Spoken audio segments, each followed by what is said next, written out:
Good morning. It's Friday, July 13th. Ooh, Friday the 13th. And we're coming to you live from just outside of Glacier National Park in beautiful northwest Montana. This is your weekly Rivers, Roads, and Trails report, so let's get down to it. The middle fork of the Flathead is running at about 3,280 CFS today, which is 3.5 feet. Median flows on this river are typically just a little over 4,000, so we are running a little bit low, but actually that's making the whitewater section a lot of fun. And of course, with all this hot weather, it doesn't really matter what the river is running at. It feels great to get out on it. North Fork is pretty similar. It's running at 2,600 CFS today, which is also about 3.5 feet. Median flows there are typically about 4,100 CFS, so also running low. Waters are warming up with the North Fork gauge breaking 60 degrees this week. It's practically balmy in the rivers. Summer is in full swing on the north and the middle forks of the Flathead, and it's definitely the best way to beat the peak season in Glacier National Park. All those parking lots are filling up so early in the park, but the river remains a great place to find some peace and quiet, whether you're floating or fishing. We can send you with a guide, or we can rent you a raft, a paddleboard, or an inflatable kayak if you'd rather go on a self-guided adventure. Whatever you're doing, be sure to slather on that sunscreen, wear your PFDs, buy yourself a big hat, and stay hydrated out there. But don't miss the river in July. It's the best thing in Montana this time of year. Speaking of the fishing, it's the time of year that our fishing guides live for. It's definitely dry fly season here in Montana. On the north and the middle forks, we're fishing every day, and although those water temperatures are increasing, as I just mentioned, they're not so warm that they're affecting the fish throughout the day. Fishing's still good all day, not just in the mornings or evenings, and we're not seeing any hoot owl restrictions here on the north or middle forks of the Flathead River. So if you'd like to get a guide to get into those fish, give us a call. Those dates are booking up for the month of July. Moving on to the roads, the Going to the Sun Road is open, of course, and Logan Pass is accessible. So beautiful up there. Crowded. The parking lot has been filling every day well before 9 a.m. So if you're going, I would say go early. All the other roads in the park are open except for the inside North Fork Road, which does remain closed between Logging Creek Ranger Station and Fish Creek, and between Logging Creek Ranger Station and Camas Creek. That's due to road damage. It's been closed for quite a while. There is something new for all you North Fork lovers out there. Bowman Lake Road. We've seen some restrictions for heavy traffic on that road this past week or two. On the 17th of July, the road is going to be closed on Tuesdays, Wednesdays, and Thursdays from 10 a.m. to noon, and then again from 1 to 3 for road repairs. It has seen a lot of heavy use in the last few years and it needs some maintenance. So do plan accordingly. All that information is posted on the Parks Road Status website page. There's also road construction if you're on the east side, if you're on Highway 89 in between Browning and St. Mary. There's an area called Kiowa Junction that hooks up to Looking Glass, Highway 49, and that is also experiencing some construction this summer, which is typical for Montana. And there's some delays over there. So be sure to keep an eye on the park's Twitter feed. That remains the very best way to keep up with changing conditions in and around the park, especially as far as the roads are concerned. Looking at the trails, we are fully just about into summer. Almost everything is melted out. Very few trail restrictions really to speak of. Looking at the Belly River and Goat Haunt area, that North Boundary Trail is still closed as it has been, but the Park Service is projecting that the Hole in the Wall Campground and the trail from there that leads to Boulder Pass will open later this week. It's not official yet, but they're projecting it, so keep your fingers crossed.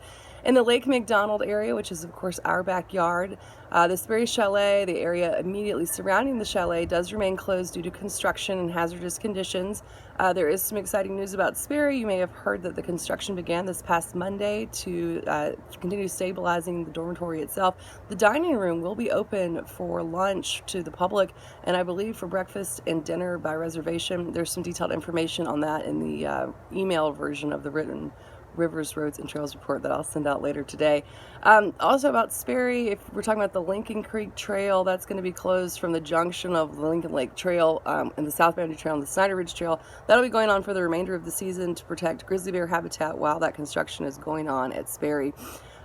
Looking from Sperry to Como Pass, the Park Service is projecting that those hand lines and bridges necessary to access Como Pass will be put in this week, so stay tuned.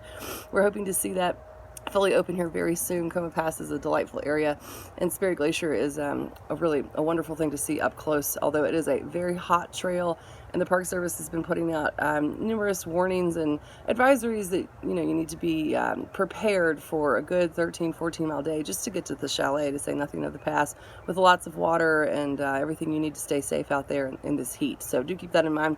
The Sperry Trail to Lake Ellen Wilson going the other way, that's still melting out. Park Service is definitely not recommending that route at this time. The trail is clear of trees, but there are some pretty hazardous snow bridges and snow patches in general leading down to the lake.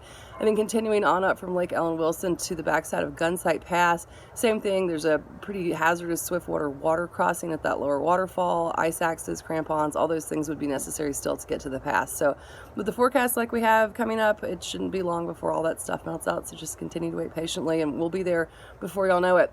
Looking at the mini glacier area, the Ptarmigan Tunnel is open. It's only open to foot traffic, no stock use just yet, but that is a sure sign that the height of summer is just about upon us, and we're all so excited. Swift Current Pass Trail is posted for bear frequenting from the trailhead to about a quarter mile above Red Rock Falls. However, from Bullhead Lake up to Swift Current Pass, the Park Service is reporting that that trail is clear with only a few patches of negotiable snow, so that's definitely exciting. Mini Glacier Campground remains closed to soft-sided RVs and tents. There's not really been any update on that grizzly bear situation, but it seems like they're taking every precaution, which is always a good thing. So hard-sided camping only if you're in that Mini Glacier Auto Campground. The Grinnell Glacier Trail from Lake Josephine to the glacier is posted for bear frequenting, and the Red Gap Pass Trail is open and clear. Looking at the St. Mary and Logan Pass area, the Rising Sun Picnic area is closed due to bear activity down there off going to the Sun Road. Up at the pass on the Hidden Lake Trail, which is very, very popular, the trailhead to the lake itself is posted for bear frequenting, and from the overlook down to the lake, the trail is closed. Fish are spawning there at Hidden Lake, and bears are feeding on those spawning fish, so that's why that trail is closed. That often happens this time of the year.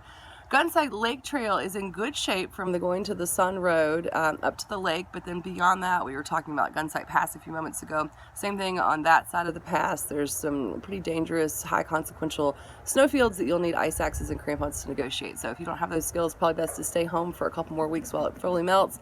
Sa'i Pass Trail, same kind of thing. There's some significant snow hazards up around the pass from what we understand at this point, so let's let that melt.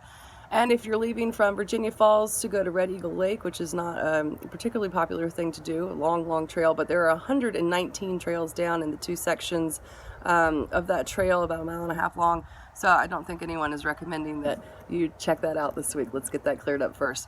Looking at the Two Medicine and Cutbank areas, we went on a delightful backpacking trip to Cobalt Lake earlier this week, and we found that there was some snow on the trail still, but there was not any snow in the campground, so that made for a great backcountry experience, and we all had a lot of fun.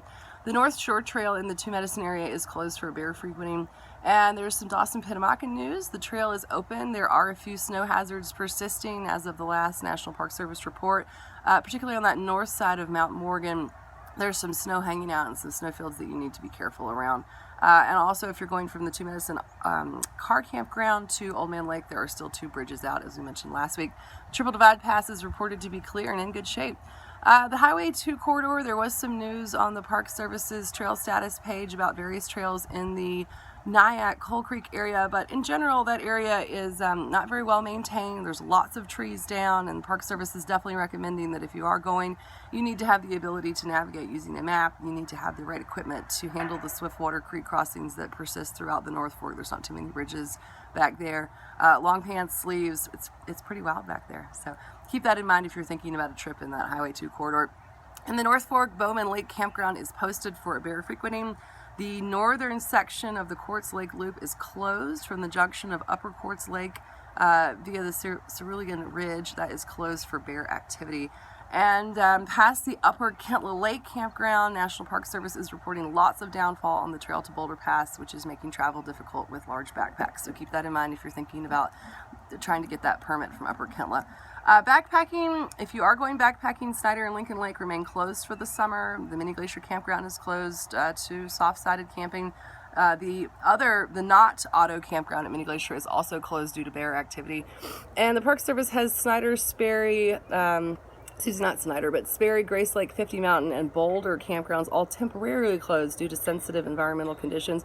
And usually when they post that, that means that those campgrounds are melting out, and so we hope to see those open soon. When they do, there'll be lots of sensitive vegetation emerging, and we, of course, encourage you to tread lightly, to leave no trace, to be considerate of others and of vegetation.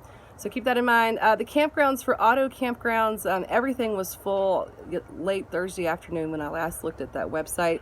except for Bowman, Cutbank, Quartz, and Logging. Those weren't quite full yet, but definitely know that the campgrounds are super popular this time of the year and have a backup plan in mind. Don't get your heart set on one campground. They're all beautiful. They all lead to beautiful trails. So fire danger rating has increased to moderate. So if you are having a campfire, please make sure that you have got that all the way out before you leave. Let's keep that human-caused fire system at bay this summer. Looking at the weather forecast, it looks like nothing but hot, sunny, and beautiful on both sides of the park for the remainder of this week and throughout the weekend. So have fun out there. Like we said earlier, be sure to wear your sunscreen and your big hats and take lots and lots of water. Huckleberries are really starting to pop earlier this year than they have in the last few years, and as a result, we're hearing lots of bear sightings. So remember to give those bears their space and to minimize that human-bear interaction. Everybody loves huckleberries, humans and bears, but let them know that you're there, have your spray, know how to use it. Do all those things to keep the bears and yourself safe. Have a great weekend. We'll see you back here next week for the next edition of the Rivers, Roads, and Trails Report.